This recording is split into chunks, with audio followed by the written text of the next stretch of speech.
Raider. It's a game series which needs no introduction. So I'm going to save a lot of time and effort and not bother with an introduction.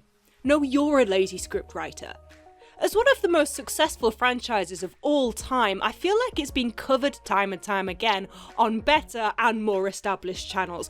And this is also not a video about the very problematic marketing of one of the first strong female characters being so, troublesome for young female gamers at the time who didn't have much else to look up to. So instead, I'm going to do a video purely about Lara Croft's mansion. I want you to picture the scene. You're a kid in the 90s and you've just got used to the idea of 3D gaming, and then suddenly Tomb Raider comes along. You slip that disc into the PlayStation 1, click on Lara's mansion, and there you go. That's some magic. No, seriously. You want to check this out. Alright, fine, here's her boobs. Whoa, look at the right angles on that. Whoa. Ah, the bizarre fetishization of breasts. Apparently still sexy even if they could cut glass. I had the first Tomb Raider as a kid. We played the main game twice at best and never got past the first area because I only ever wanted to be in Lara's home, just exploring and mucking about. Plus, you know, tombs, by their very nature, they scare we. So spooky. Ah, Jesus! In the first game, Lara's mansion is very restricted in comparison to the next games, but I was, 8, and my mother would shut me and my brother in a flat alone all day, every day, and video games were a huge way of staving away hunger and boredom. Which meant me and my brother would explore every single nook and cranny of a game for hours, and Lara's mansion in the first 3 games was exactly for that. Welcome to my home. I'll take you on a guided tour. There's only a few rooms in this first one. The first room has the world's most messed up looking fireplace. What is going on there? Move into the next room and there's this massive blue mat spread out on the floor. This brings back memories for me. I used to love just jumping around on this giant blue mat, trying to do a certain amount of flips from one side to the other, trying to jump onto the piano. The big blue mat reminded me of one we had at school, and I remember being able to smell the plasticky, rubbery scent of it while jumping around as Lara. God, she really is athletic. I'm starting to feel a bit inadequate. Maybe I should do some yoga. Now wrap your leg around your windpipe. Choke, bitch. The main hallway of the mansion is full of crates, so it's time for mindless jumping and climbing around. Oh, this is taking me back. Look at this golden treasure chest here. Who the heck leaves that kind of thing out? You might also recognise this thing too. I like how it's just dumped next to the door where it's clearly gonna get damp. Maybe Indiana Jones just didn't want it. The gym area teaches you the moves for playing the real game, but like I say, I didn't really bother with the main game as a kid, so I'd just go from block to block doing the moves again and again. I used to try to jump from coloured patch to coloured patch without touching the floor. I'd do that for ages. Literally ages. The swimming pool. This is probably where I spent most of my time, jumping in and out. Again and again. In this first game, when you jump out, Lara says that she's going to get out of her wet clothes and then the tutorial ends. No, you don't get to see her getting out of her wet clothes. Sorry. Anyway, there was a knack to getting out and backflipping back into the pool in before that line was triggered. I used to do that for ages at a time. Wow, I'm really starting to look at my childhood in a new light. You have to remember that this was 1996, and home worlds like this in a game were a real novelty. Plus, like I say, I was a very bored child. The first Tomb Raider is an excellent game, and it is a shame that I didn't play it properly as a kid because I would have enjoyed it. But to be honest, I was scared to. Stuff like that really freaked me out. It seemed too grown up. I also didn't like the fact that, you could die. Well anyway, Lara's first home did actually have an outside area planned, but it had to be cut because of time constraints. We don't get to play outside the mansion until Tomb Raider 2. Welcome back. And there he is, there's the butler, there he is right away with a tray of tea. Oh mate, I hope you like the cold, because you are freezer bound, mate. Yep, here he is, it's Winston, Lara's elderly, flatulent butler.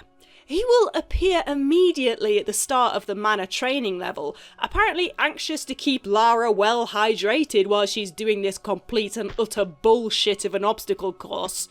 No, that's not right. For crying out that was quite a tough... For bigger gaps, I need to do a run... Yes, here we go! Winner.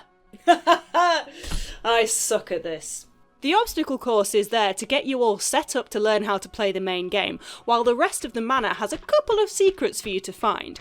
I'll be honest, if I'd played this game as a kid, this entire section would have utterly blown my mind.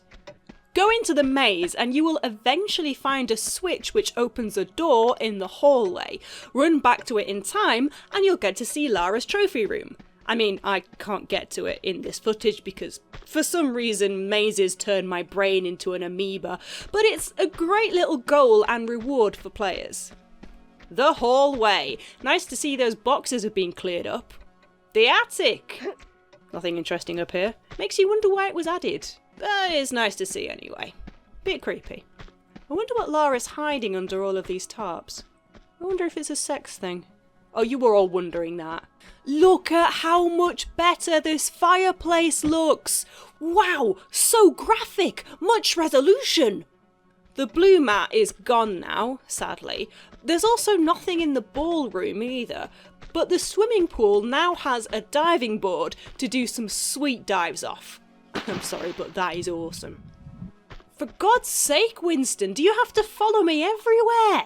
No matter where you go, this guy will follow you, slowly, making weird noises with his tea tray clattering. A nice little bit of trivia is that Winston was voiced by Nathan McCree, who also composed the music for the games. I say voiced, I mean, he just kind of was doing grunting. Still counts. While I was researching for this video, I found a bunch of Reddit threads where people were reminiscing about the butler, and a lot of people seem to have found him very, very, very scary. A few Reddit users say that they thought he was going to poison Lara, so they ran away. Others were just genuinely terrified at this old dude just slowly shuffling towards you while making, frankly, very disturbing sounds. I mean, you can kind of see where they're coming from, right? You're alone in a big mansion, and every time you think you've lost him, you hear the hollow sound of crockery shaking on a metal tray. All right, you creepy bastard, let's put you where you belong. Here's the kitchen. Check out how wonderfully out of proportion the kitchen units are. The size of this sink, what is going on here? But this is where the magic happens. Press this button by the freezer, walk inside, and wait for the butler to follow you. Okay. Alright, he's in, quick! Whee!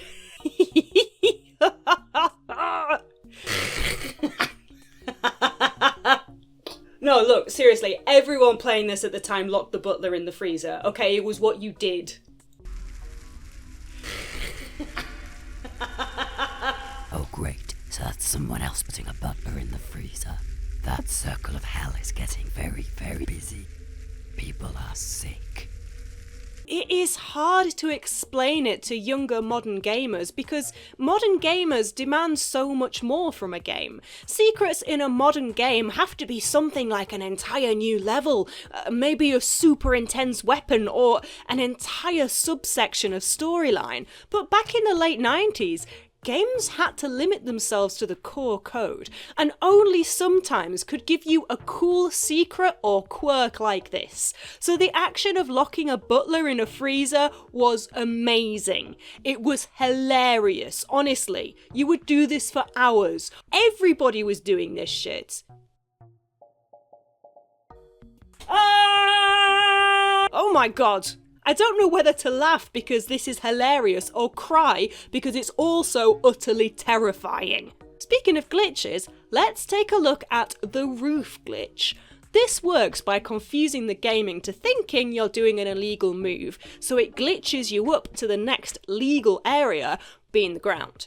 It's a bit finicky at first, but if you position yourself at the edge of the entrance by sidestepping to it while being flush to the corner like this, when you repeatedly jump, Lara will melt into the wall. The game pushes you up to the next legal point, eventually being the roof. Okay, well, I've managed to get to the roof of the house. I mean, there's nothing exciting up here because, you know, you're not supposed to see it. So, what am I going to do? Break Lara's neck! Yeet!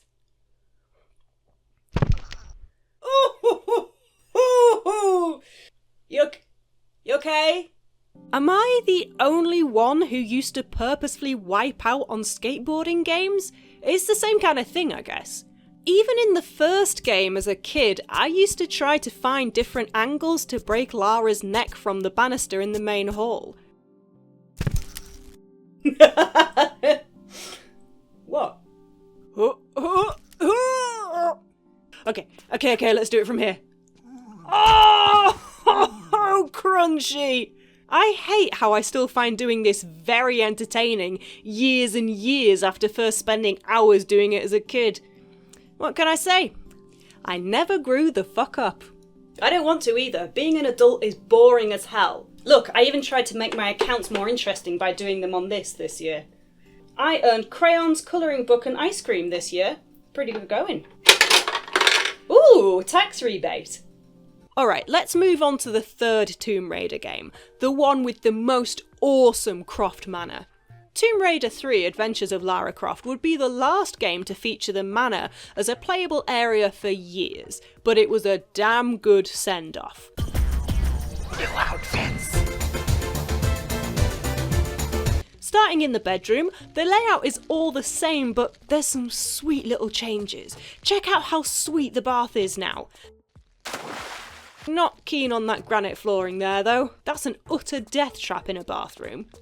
There are more secrets in the manor this time, and once again they mostly centre around the hair-tearing puzzle of just having to run fast enough to get to a door. Like this trophy room that has a bunch of gubbins in it relating to the previous games. It's kinda cute. Not worth the amount of time it took me to work out how to beat the timer though. Like, nowhere near worth it. In the attic, there's now a crate you need to push, which starts off a series of secrets to find. Press this book in the library, climb up the now excellently designed fireplace. Eventually, after pressing timers and being very nippy, you get to take a look at this fantastic underground aquarium. This is awesome. I wish I'd seen this as a kid. It would have blown my mind. The point of going here is to pick up the key to the racetrack. For whatever reason, Lara has left it inside this aquarium. I suppose she just really doesn't want anyone to go on her racetrack. Oh, another leopard print chaise lounge? Get out of here, Lara, you're not Liberace. I like the look of this. To jump on, walk up to the vehicle and press the action button. Honestly, it took me a long time to get to this racetrack secret, but that feeling when I got there, oh man, took me right back to being a kid, working hard for something in a game and getting something awesome. Again, I am a little bit sad that I didn't get to play this game as a kid. That would have been incredible. But it is sweet to be reminded of how exciting it was to uncover secrets in the game. We haven't seen the butler yet. Where is... Oh, there he is.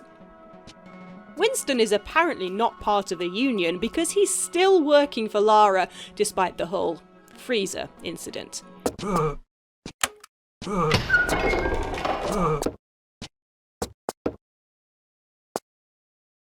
What's super creepy in this game though is that you can hear him from much further away this time. He could be 2 rooms away and you'll still hear him grunting and groaning through the walls. A man utterly desperate just to serve tea, despite apparently being older than God.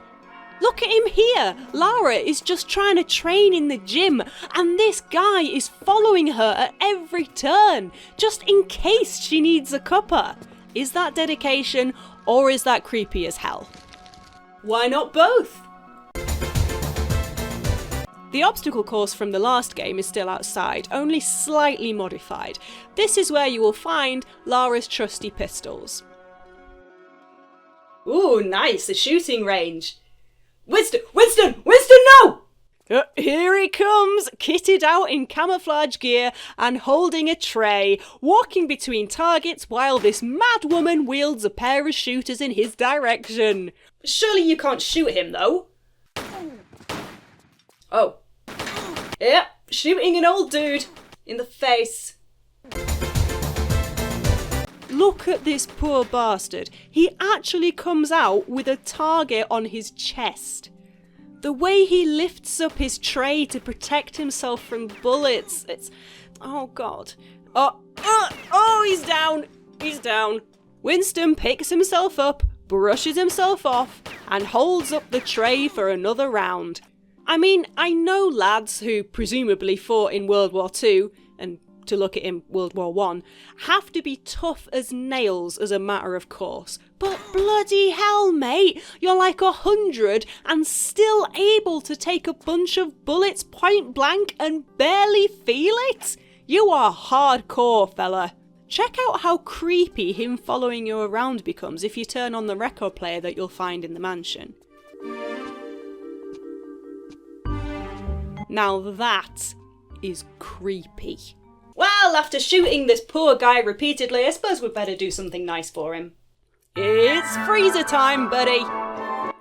Get in there. Get in there. Oh, it's almost like he's resigned to it at this stage. I looked it up because I don't really have much else to do with my time, and the general consensus is that you're going to start to be in trouble if you have a body temperature of about 35 degrees Celsius. That's 95 degrees Fahrenheit. For context, the normal human body temperature is 37 degrees Celsius. At 35 degrees Celsius, this is when the body starts to shut down. The heart slows down, and you'll start getting confused and sleepy. It's the heart rate slowing down that kills you because of the poor circulation to the brain, and, all the other gubbins. And his blood is going to freeze at about minus 0.5 degrees Celsius. Although the blood won't actually freeze solid until after the body is dead. Well, according to food standards in the UK, a freezer should be at about minus 18 degrees C. So yeah, if Winston's left in here, he's gonna die. I mean, it is gonna take probably a couple of hours, but he's gonna die. It's great to see the kitchen appliances are the right scale this time. In fact, the whole house looks really nice. There's still the corner glitch though, so we can still get up on the roof. Ooh, random slab of granite and red carpet. That's weird. These rich people in their houses. Whee! Again! You're right in there? Still going? Okay, cool. Please tell me I'm not the only person who used to do this kind of mindless swan diving off the building for laughs. Make me feel like less of an utter bastard. What the hell, Winston? Do you ever piss off? Who needs tea this badly? Well, I think that's a pretty good overview of the first 3 games, Lara Croft's Mansion. We wouldn't get Croft Manor again until Legend in 2006. As someone who had the 4th game on Dreamcast, I can confirm it was sorely missed. It's in Tomb Raider Anniversary too, but in Underworld, it appears at the start engulfed in flames, so you don't really get to play with it. While the manor in Anniversary and Legend is pretty sweet, with various cool things to find, for me there's nothing that will beat that feeling of elation at finding secrets in older games like that. But I guess that's just my nostalgia talking. And plus, critically, in those newer games, you can't lock the butler in the fridge. Legends say that he's still there, frozen, holding that tray of tea.